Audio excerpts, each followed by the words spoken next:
রান্নাঘরের রোজ নাম চাই সবাইকে আবার স্বাগত। এসে গেছি আবার একটা চটজলদি ইলিশ মাছের রেসিপি নিয়ে, যেখানে কোনো রকম শুকনো লঙ্কার গুঁড়ো বা শুকনো লঙ্কা ব্যবহার করা হয়নি, আর মাত্র 3 টেবিল চামচ সরষের তেলে।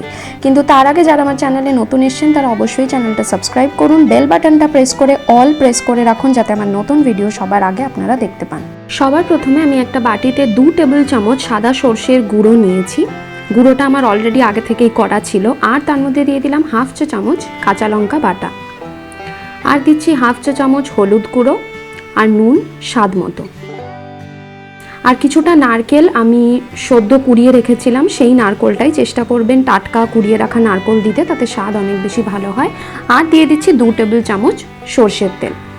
জল দিচ্ছি 2.5 টেবিল চামচ মতো। তো প্রথমে আমি অল্প একটু জল দিলাম, দিয়ে ভালো করে মিশালাম এবং তারপর পরিমাণ বুঝে আরও জল দিলাম।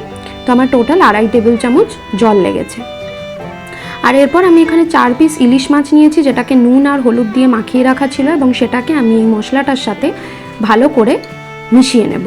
মিশিয়ে এটাকে আমি 10 মিনিট ম্যারিনেট করে রাখবো। খুব বেশি মাছটাকে ঘাটবো না, যেহেতু ইলিশ মাছ, তাই নয় বেশি ঘাটলে কিন্তু ভেঙে যাবে।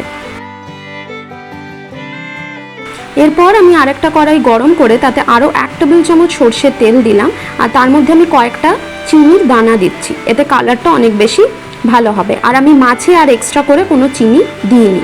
আর এখানে আমি হাফ টমেটো লম্বা করে কেটে নিয়েছি। আপনারাও গোটা টমেটোই দেবেন, তাতে দেখতেও ভালো লাগবে এবং স্বাদটাও অনেক বেশি ভালো হবে। টমেটোটাকে 1 থেকে 2 মিনিট জাস্ট তেলে রাখবো, ততক্ষণও রাখতে হবে না, জাস্ট 1 মিনিট রাখলেই হবে। এবং তারপর আমি যে মাছটা ম্যারিনেট করে রেখেছিলাম সেই মাছটা আমি দিয়ে দিচ্ছি।